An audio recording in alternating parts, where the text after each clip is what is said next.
Você está ouvindo Dois Nerds e uma Bíblia, seu podcast de teologia e cultura pop.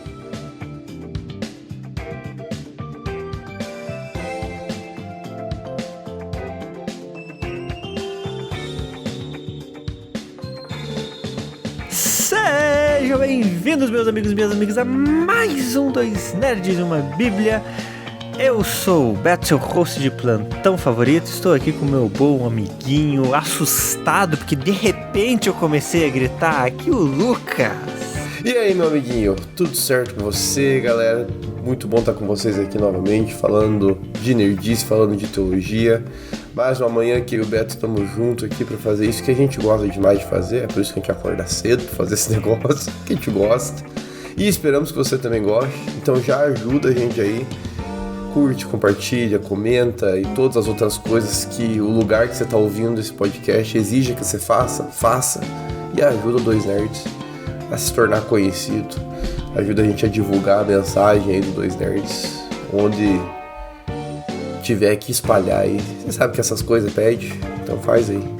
Muito bom, é isso. E vamos pro nosso assunto de hoje. É uma série que eu acho que tá em alta, né? Ela lançou recente aí esse ano. Eu, sinceramente, não dei nada pra ela até começar a vê-la efetivamente. Vi algumas pessoas comentando, o problema dos três corpos é legal, pá, eu já li o livro, é interessante. Eu fiquei meio tipo, ok, eu fui pelo óculos de realidade virtual, sabe? Falaram assim, tem um óculos de realidade virtual doidão lá. Um videogame moderníssimo ali. Beleza, vamos lá, jogador número 1, bora. E, cara, me surpreendi, apesar de ter alguns pontos, sempre tem uns pontos que a gente fica meio, putz, isso daqui podia ser melhor. Gostei da série. A gente vai ter um momento de spoilers mais pra frente, né? Já vou deixar avisado aqui, mas por enquanto a gente vai falar só por cima dela. Mas, cara, eu gostei bastante da série. Ela tem uma parte de mistério muito boa. Gostei dos desafios, das propostas, sabe? Visualmente eu gostei também bastante dela. Diga-se aí, mérito ao episódio 5, que é fenomenal. Então, assim, pra mim foi uma série, assim, resultados positivos. Eu tinha visto o programa dos Três Corpos rodando ali na Netflix, mas não tinha me chamado a atenção. Eu fui mais por indicação, meu amiguinho aqui, o Beto, nosso amigo André também lá do setor estavam assistindo e começaram a pilhar e tal, e fui na vibe deles, né? Confesso que a série em si, né, o título, o banner, enfim, a sinopse não me pegou. Porque eu tô num momento de vida que eu busco séries mais curtas ou séries que realmente, olhando, é algo que eu e minha esposa vamos conseguir assistir juntos e tal, e geralmente ela teria que gostar também. Afinal, somos por indicação deles, acabamos assistindo em família mesmo, deu pra assistir.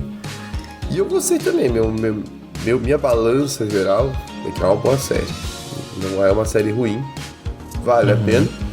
Embora, já entrando aí numa avaliação meio genérica, uma opinião genérica, eu acho que ela tem uma problemática típica de muita série.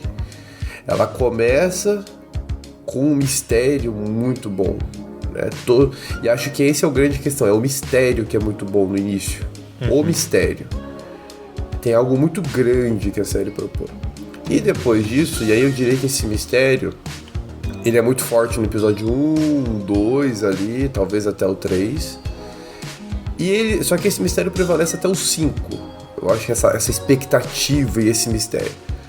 Quando vai do 6 pra frente, eu sinto que daí a série, na minha percepção, e aí vem minha crise, eu ainda não sei se perde a qualidade, que eu acho que não, mas perde o ritmo ou a expectativa parece que não é mais a mesma. Porque daí já tá tudo aberto, né? O jogo já foi todo escancarado. Ele muda de temática. Isso.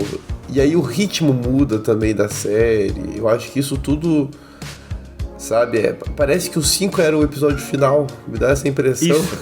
Eu fiquei pensando, cara, se o 5 acabasse, se a série acabasse no 5, ia ser tipo uma das melhores primeiras temporadas de série que a gente já viu, assim, nos tempos, sabe? Cara, ia ser... realmente, o 6, o 7 e o 8 muda a temática.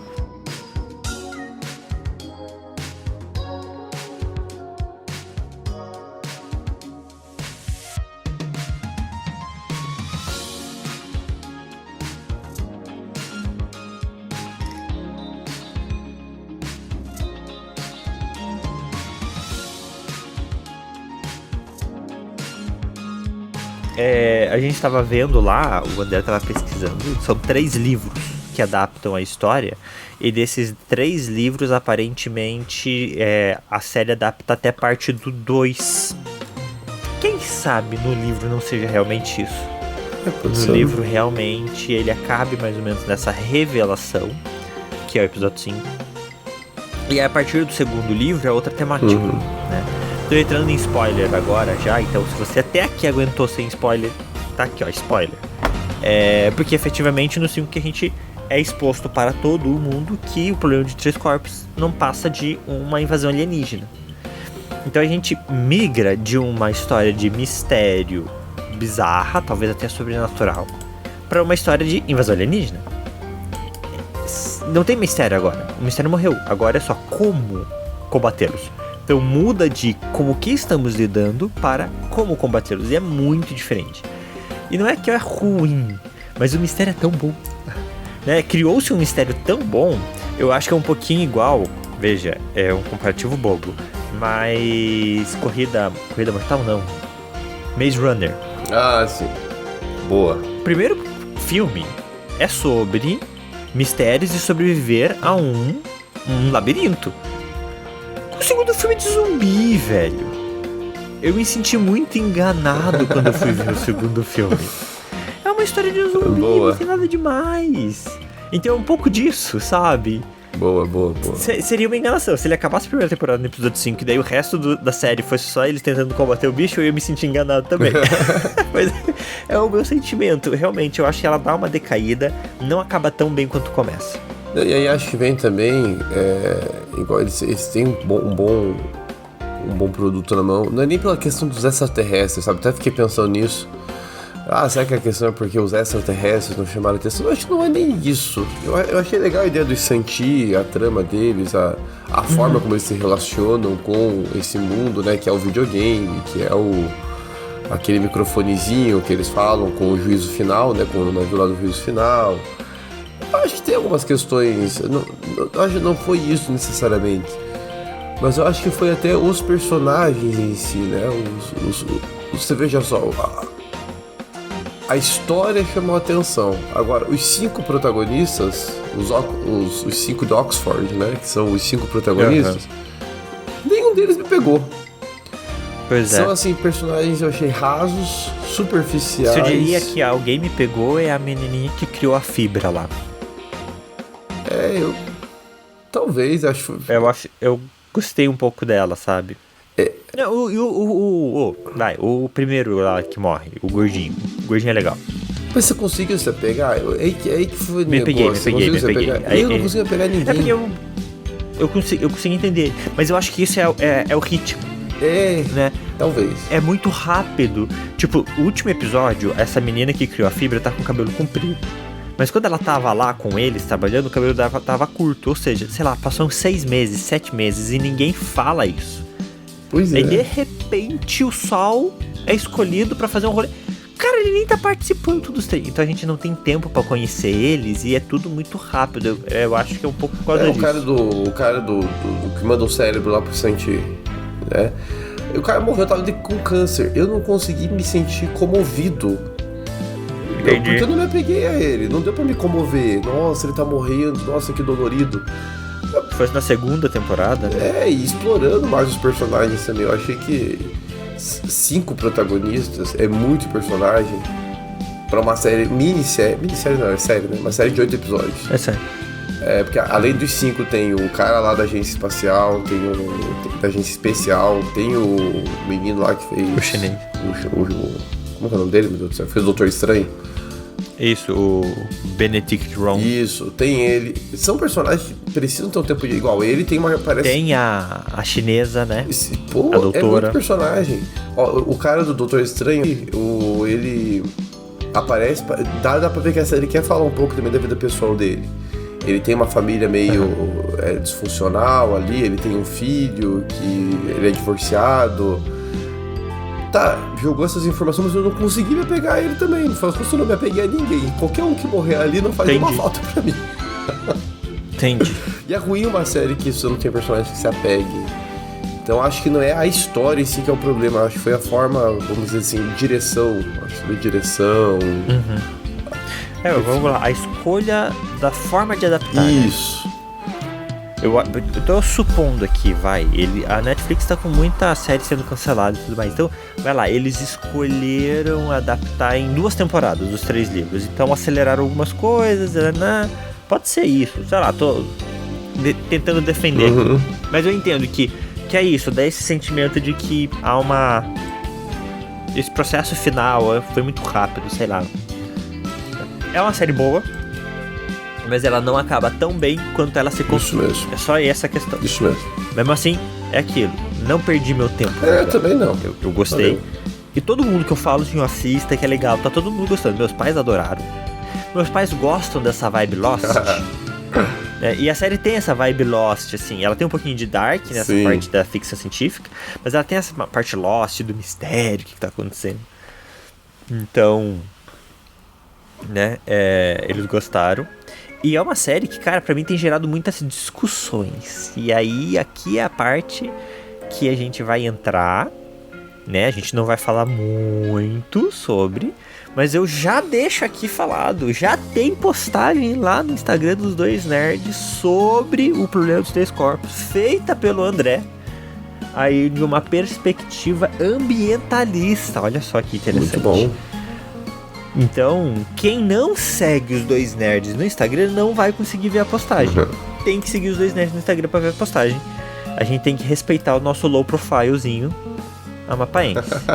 Então, fica o convite, segue lá e você vai poder ver a postagem sobre a Primavera Silenciosa, livro que a doutora chinesa Lei inspira ela a fazer essa revolta contra a humanidade, o qual tá lá na postagem falando sobre. Muito bom. Então não vamos falar sobre esses assuntos, vamos deixar para a postagem. E também já falo que vai ter uma minha. Vou postar uma minha. Tô montando. Muito bom. Mas sobre então assuntos mais delicados, meu amigo. Santi são senhores de uma seita que, por sinal, parece que na versão chinesa ou no próprio livro, essa seita tem várias sedes e várias denominações. É uma religião mesmo. Cada grupo acredita na relação com o Senhor de uma forma diferente. Foi o que eu entendi de uma postagem que eu li lá, de um artigo que eu li online. E aí a versão chinesa da série, que tem uma adaptação chinesa, foca um pouco mais nesses embates políticos entre os diversos grupos.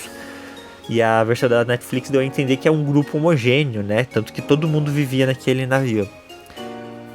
Mas é isso. Eles veem o Santi, eles chamam o Santi como senhor, a uma dedicação religiosa, né? Eu achei isso muito interessante. Diante desses seres maiores e tudo mais, eles dedicam esse sentimento, assim, de veneração. Eu achei maravilhoso a relação divina que eles têm com o Santi. A expectativa, né? Eu acho legal porque a série ela tá baseada num contexto histórico que para nós aqui no Ocidente é muito estranho. Então é a Revolução Chinesa ali que aconteceu, cultural chinesa, né? Início do século XX. É uma história que é fato, tá? As datas lá fato. Sim, tudo aquilo aconteceu. E eu acho legal porque a gente tá tão acostumado a ver séries que tem um contexto histórico ocidental. E aí quebra um pouco a nossa forma de ver as coisas, né? Tanto é que é um contexto histórico que eu não saberia expressar aqui, porque não é algo que eu conheça, que a gente estude, que a gente saiba com afinco.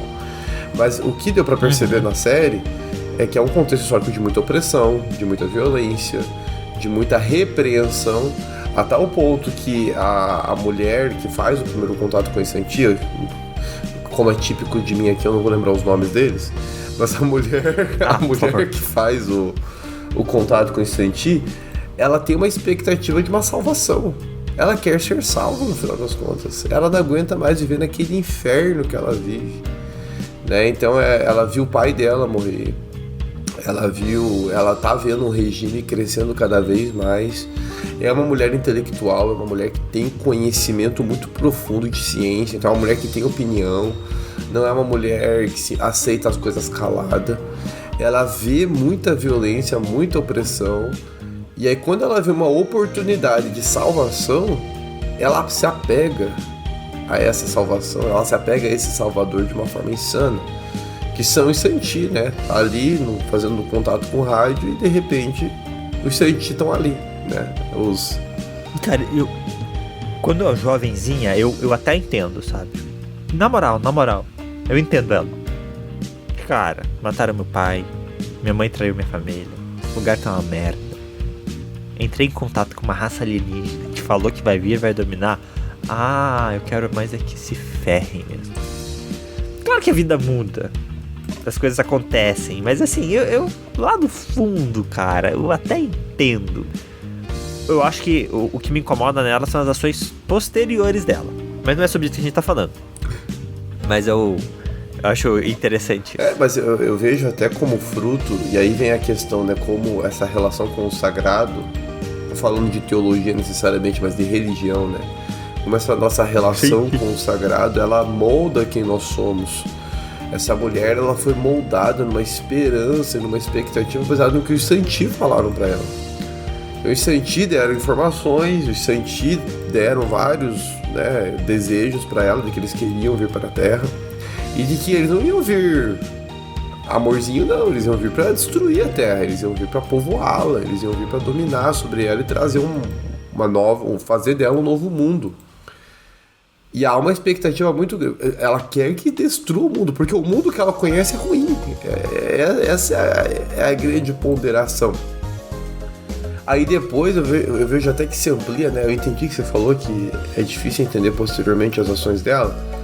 Mas ao mesmo tempo eu vejo que ela conseguiu fazer algo, né? Ela conseguiu separar alguns salvos, alguns eleitos, para que eles não sofressem com a vinda dos Santi. Pelo menos eu creio que a religião se inicia por causa disso. Há aqueles que vão ser salvos pelos Santi. Pelo menos é a ideia inicial, né? Até eles descobrirem que os humanos mentem, né? Mas há uma expectativa de que os Santi vão salvar todo mundo, todos aqueles que acreditam neles, que vão colocar a sua esperança neles. E dadas as devidas proporções, a gente consegue fazer uns links com a teologia cristã. E lógico, dadas as devidas proporções, porque o nosso Deus não é como os Santi, né? Graças a Deus por isso. Mas ele não é como os Santi. Não dá nem pra colocar em pergunta. Mas eu acho isso, interessante, né, ver essa questão do ser humano. Me lembrou muito o povo de Israel, sabe, amiguinho? Quando eles veem um salvador diante da situação em que eles estão, eles correm para um salvador. E geralmente esse salvador não é o Deus verdadeiro, né? Então eles vão para o Egito, eles vão para a Babilônia, eles vão para qualquer nação estrangeira, vão para Baal, Astarote, Dagon, qualquer ídolo também, buscando uma salvação. E moldam toda a relação deles com base nesses deuses que eles adotaram como seus salvadores. Então enfim, achei interessante.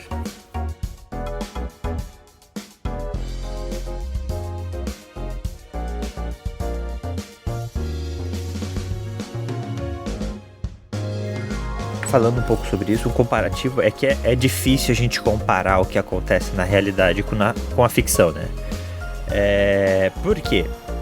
Porque sempre que a gente fala sobre a realidade, a gente está falando sobre o ser humano adorando objetos criados por ele mesmo e colocando no lugar de Deus. Esse é um dos grandes discursos dos profetas, ou um dos grandes discursos de Deus contra a idolatria. Vai lá, adora aquela pedra que você esculpiu, adora aquela madeira que você mesmo cortou. Você está adorando algo da sua própria mão. Eu entendo, cara, olhar para os alienígenas e, poxa, não consigo nem compreender isso, porque não faz parte da criação humana. Ele é maior, entre aspas, do que a criação humana. É que não existe esse tipo de coisa. Ponto 1, alienígenas não existem. Se existissem, também são criação de Deus. Então a gente também precisaria pensar nisso. São comparativos diferentes, no sentido de que, cara, você não vai adorar aquilo que você criou. Mas o alienígena, ele é algo, poxa, fora da realidade. Então eu até compreenderia a pessoa se vislumbrar, e eu até coloquei na pauta esse comparativo com os nativos brasileiros. Eu tava conversando com um amigo meu esses dias, ele comentando assim sobre perspectivas psicológicas, ele é psicólogo e tudo mais, e ele falou assim que ele tava lendo um artigo, por que os indígenas aqui do Brasil não atacaram as caravelas quando elas chegaram. E tem pesquisas que falam assim que eles nem sequer viram elas. Eles não tinham as informações necessárias para ver aquilo, para entender o que é aquilo, para materializar aquela visão na mente deles. Então, assim, alguma coisa surreal estava acontecendo, mas eles não tinham a capacidade de processar essa informação. Semelhante à cor azul, fica uma curiosidade, a cor azul ela é recente. Nos escritos egípcios mais antigos não existe a cor azul. O mar, por exemplo, ele era o preto profundo.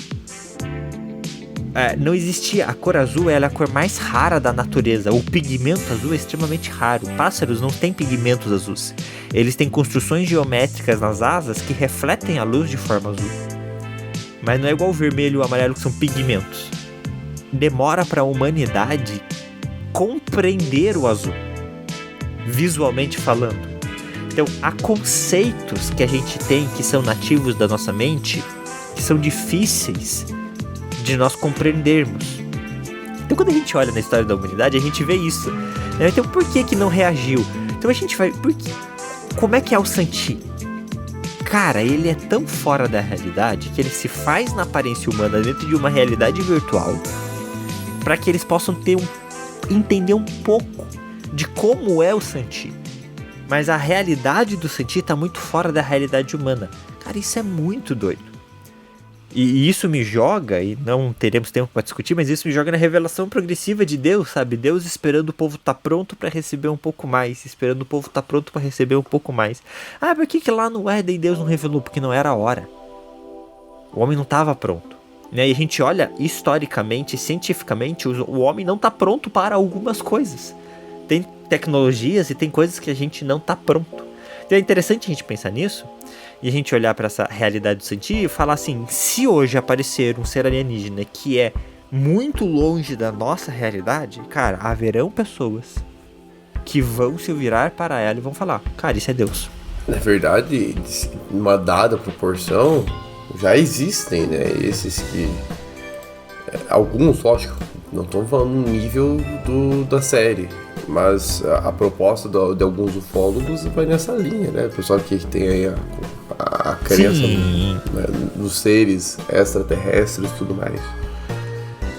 Se não em nível divino, mas há uma dedicação religiosa. Existe uma devoção, né? Uma devoção por essas figuras.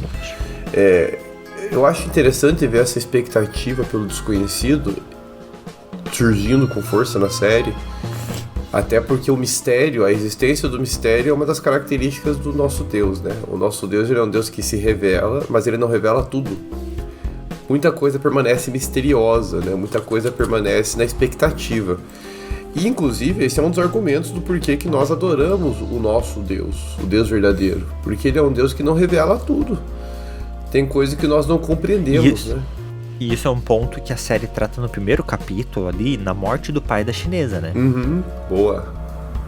E então é muito interessante a gente ver que o pai dela, um cientista, não consegue abrir mão da ciência dele diante das mentiras do governo totalitário chinês, que estava ali, o Mao Tse-tung, se eu não me engano, que estava dominando. E aí ele fala, tá, e o que você não consegue explicar? E ele meio que, tipo, daí é meio que o domínio de Deus. Ele fala alguma coisa assim, não vou lembrar. Mas ele envolve Deus na conversa. E aí ele morre. E aí ela vai lá e entra em contato com esses que ela chama de Senhor. Então é como se ela estivesse trocando, né? Então, o que o meu pai não conseguia explicar, que ele considerava ser domínio de Deus, pra mim é eles. Porque eles vão saber explicar isso pra mim. A tecnologia deles é maior, eles explicam muitas coisas. Então, tá aqui, ó. O que você não consegue explicar é Deus? Então, esses aqui são Deus. Então... Inclusive, na conversa dela já velhinha, né, quando ela é presa e tudo mais, dá pra ver, é uma fé muito intensa no Santi. Porque o policial lá até fala, né, algumas questões que aconteceram e ela diz, eu continuo acreditando.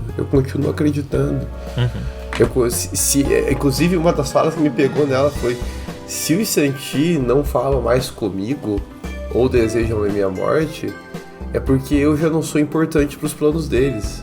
Mas eu continuo acreditando neles. Caramba! Essa divindade matou o pai da sua filha. Essa divindade matou a filha dela também. Essa divindade tá matando os irmãos de fé dela. E ela continua crendo plenamente. Cara, a gente olha isso e pode falar, nossa, que insano. Mas não é uma proposta teológica de crer naquilo que é misterioso? É uma proposta de teologia. A nossa fé deveria ser assim. Exato. A gente deveria receber o bom e o bom não, desculpa. Eu ia falar o bom e o mal. A gente deveria receber o que aparenta ser bom e mal de Deus, né? As partes difíceis da vida, plenamente consciente de que é a vontade dele, que isso vai ser bom, que no final das contas, a conta vai ser boa. Que é isso, né? Se eles vierem e erradicarem todo mundo e eu não sobrar, é porque eles são mais justos do que eu pra decidir. E é cego isso, e tinha que ser cego, a gente tinha que se entregar cegamente a Deus. Isso é muito doido. É uma rendição, ela se rende, ela se prostra. De novo, eu vejo muito isso no povo de Israel. A gente tá lendo Ezequiel ali na igreja, né? E é algo corriqueiro em Ezequiel, em Jeremias. O povo de Israel tinha essa mesma dedicação a outros deuses, mas não tinha essa dedicação ao verdadeiro Deus. A grande questão é que o pecado ele é tão desgracento que no final das contas a gente se rende àquilo que ele aponta, mas não àquilo que é realmente verdadeiro. Então, fazendo até uma apologética aqui na série, essa mulher está se rendendo aos pecados dela, ao desejo de vingança e de ira, que foi o que nutriu a fé dela, e o desconhecido que vem como uma resposta a essa ira, que não é o verdadeiro Deus, é um outro Deus, ela se rende a isso, né? E assim vai indo, quando ela deveria usar toda essa capacidade de rendição ao verdadeiro Deus.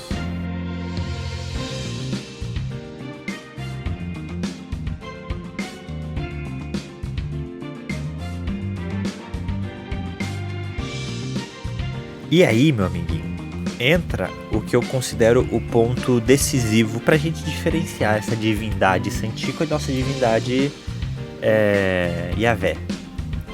Que é o quê? A relação com o homem, né? Porque diante da compreensão de que o homem mente, e convenhamos, é uma das bases, né, do pecado. A mentira mentir, todo grande pecado começa com a mentira. E a mentira é o primeiro pecado que a gente comete. Quanto criança, a primeira coisa que a gente faz é dar uma mentira, né? Você fez tal coisa? Não fiz. Não, mamãe, eu imagina, jamais. Mentiroso, foi lá e quebrou o prato, sei lá. A mentira faz parte do ser humano, infelizmente, né? Esse ser humano da queda e tudo mais. E aí o Santi, tão superior, o que ele fala? Não dá pra conviver com vocês, não. Erradicação da raça. Cara, eu acho que eles estão certos. Na moral. Eu já tinha clicado no botãozinho vermelho faz tempo. Mas o nosso Deus... não. Porque há redenção em Deus. E aí ele olha e fala assim, beleza, eu sei que vocês são assim, né? Eu que criei, eu vi o que a queda fez em vocês. Mas vamos restaurar. Vamos nos relacionar e vamos restaurar. Então, enquanto o cientista fala, como é que eu vou me relacionar com você que mente? Deus fala, eu vou me relacionar com você e eu vou te corrigir pra dar tudo certo. Claro que não dá pra comparar Deus com uma raça alienígena, mas como a série traz o cientista como senhores, fazendo esse comparativo, esse é um grande diferencial. Porque, cara, que divindade é essa que só foi erradicar a população de vocês, torturar, matar? Que ele tá fazendo uma tortura psicológica no povo, né? Sim, os Sentiris...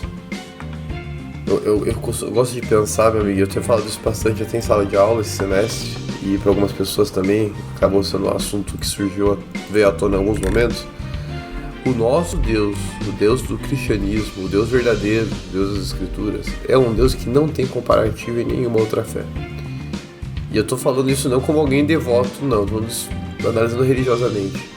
Porque o cristianismo é a única religião que eu conheço que se trata de alguém, do próprio Deus, fazendo algo pelo ser humano, e não do ser humano tendo que fazer algo para Deus. Então, quando você perpassa qualquer religião, essa é a proposta da divindade. Você tem que fazer alguma coisa. Você, o ser humano, tem que fazer a boa obra, tem que se acertar. Que é o que os cientistas estão propondo. Então, para vocês terem uma relação com a gente, vocês não podem mentir. O nosso Deus, mesmo quando mentimos, ele faz algo por nós. É algo surreal a proposta do cristianismo, né? Não que o nosso Deus aceite a mentira e aceite o pecado. Não, ele não aceitou. Ele levou sobre si todos esses pecados. Então ele entende a realidade desse pecado. Ele carrega o fardo desse pecado. E ele abre um caminho para que a gente creia nele e resolva esse problema do pecado de forma livre e voluntária. Olha que coisa maravilhosa. Então a proposta da fé cristã é uma proposta surreal. Não é algo sobre nós, mas é algo sobre alguém que faz algo por nós. Isso é uma proposta revolucionária.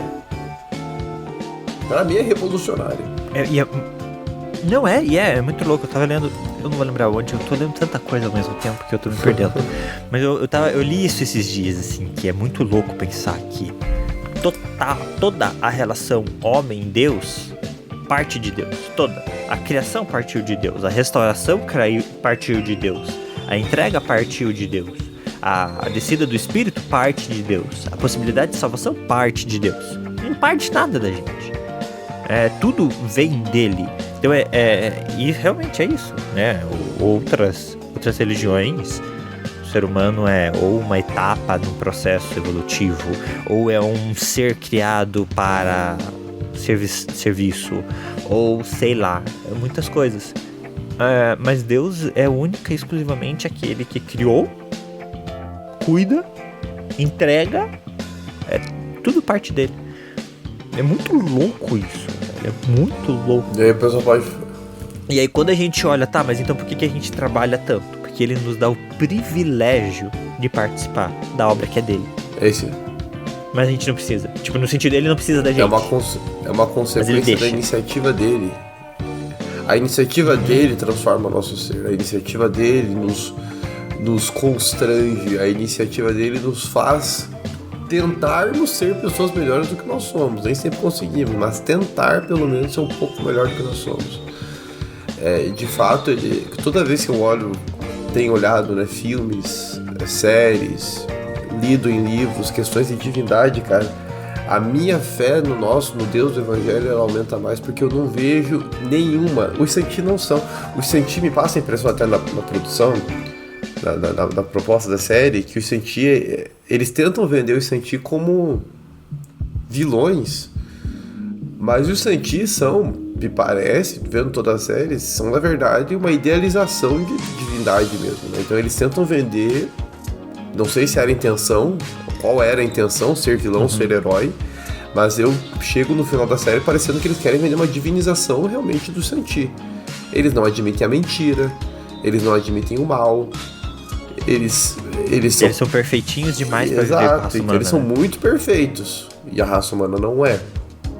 Então eles vendem uma proposta do Santi que parece vender uma boa divindade para nós. Mas mesmo sendo perfeitos, eles não conseguem viver o amor sacrificial. Eles não conseguem perdoar. Eles não conseguem realizar algo pela humanidade para que a humanidade seja salva. Eles querem se salvar. A humanidade ia entrar junto no bojo, mas eles querem se salvar, porque eles vivem lá naquele mundo dos 3 sóis lá, que eles não conseguem viver direito, e eles precisam se salvar. E a Terra é esse planeta. Então há uma sutileza ali mostrando que não há tão perfeição assim, não. Existe egoísmo, existe o desejo de ser uma raça superior, ser um povo superior. Eles se reconhecem na humanidade uma ameaça, porque veem que os humanos têm um ritmo de desenvolvimento muito forte. Então, não são tão divinos assim, não. No final das contas, não são tão divinos perfeitos assim, não. São meio que seres humanos soberbos. Porque, no final das contas, eles também são algum tipo de criação limitada. E o primeiro que entrou em contato com ela falou, olha, eu sou pacifista, não entro em contato com os outros. Então, assim, no futuro da série a gente tem esse discurso de que eles têm uma mente meio que unificada, mas lá no começo não parecia ser tão unificada assim. Não sei, vamos ver o que vai acontecer na próxima temporada. Mas não sei, que talvez eu ainda acredito que haverá uma divisão dentro do Santi e que não é tudo tão bom assim, não. Vai ter um apoio, os humanos vão ter um apoio aí, alguma coisa assim. É isso, meu acho que amiguinho. fica também, né, meu amigo? Mas só a gente mencionou lá no início, né? Fica a expectativa. Eu tô com muita expectativa de ler o livro em algum momento. O que me pegou Entendi. só é que as pessoas que eu já ouvi falarem do livro falaram que o nível de densidade de leitura é nível Duna. Cara, pelo que eu ouvi, eu nunca li o livro.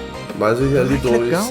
Já Agora ouvi fiquei duas pessoas interessado. comentando que a qualidade literária é uma complexidade de escrita a nível Duna. Né? Lógico, dadas. Considerando a quantidade de protagonistas. Então, parece que isso é uma questão que muda. Me parece. Eu não li, gente. É tudo de gente que eu ouvi aí comentando sobre a série. Parece que no livro não são 5 protagonistas, é um só. E eles fragmentaram esse um só em 5. Foi o que eu entendi de quem fez o comentário. Então tem muita coisa que é da adaptação, Tá bom, que não é do livro não, que é coisa adaptada. Ah, legal. Eu vi que eles tinham americanizado a história, né? Talvez. Pode ser um pouco disso. Mas eu tô na expectativa de ler o livro, é grande o livro, isso eu já tinha visto, né? Eu já tinha visto em outros momentos. O livro é grande, é nível Duna mesmo, o primeiro livro do Duna. Ah, então. Se o livro é grande, velho, é uma adaptação, então mesmo. Mas me chamou a Porque se você pegar o livro nível Duna e tentar fazer isso, cara, em uma temporada, pegar 2 livros, por favor. Sim, não tem condição. Então eu acho que fica aí também essa expectativa. Eu pretendo ler em algum momento da vida. Mas quando eu vi que era padrão Duna, eu tenho que terminar Duna ainda, né? Eu tô na novela do Duna. Tem que terminar Duna e depois começar isso aí. Mas me chamou a atenção isso. Não sei até se alguém que tá ouvindo a gente aí aguentou ir até o final, se alguém leu.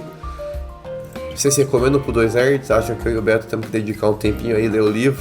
Pai, que antes de sair segunda temporada, antes de sair uma terceira, ler alguma coisa, não sei. Ajuda a gente aí a decidir isso.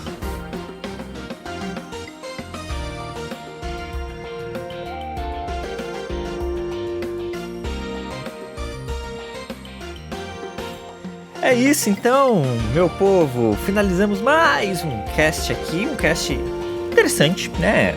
O problema de 3 corpos é interessante. Agora, eu vou finalizar minha parte aqui comentando o erro, meu amigo, físico do título desse livro, dessa série. Porque não é um problema de 3 corpos. É um problema de 4 corpos. Porque temos 3 sóis e o planeta. São 4 corpos celestes se envolvendo juntos ali. É verdade, né? E o problema de 3 corpos é tipo Terra, Lua e Sol. Isso é um problema de 3 corpos. Então, assim, fisicamente falando, o próprio nome da série tá errado. Eu não vou entrar nos pormenores da série. É ficção, é só pra gente se ter entretenimento e se divertir. Então, finalizo com isso. Muito obrigado pela sua manhã. Eu não tenho nem como reagir porque eu tentei entender a física do problema dos 3 corpos e não entendi, então eu não vou nem tentar reagir, eu sou péssimo com isso. Eu sou um cara realmente de leituras e escritas humanas.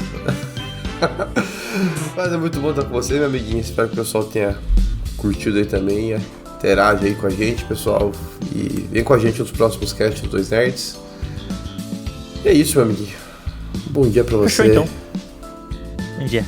Um beijo e um queijo.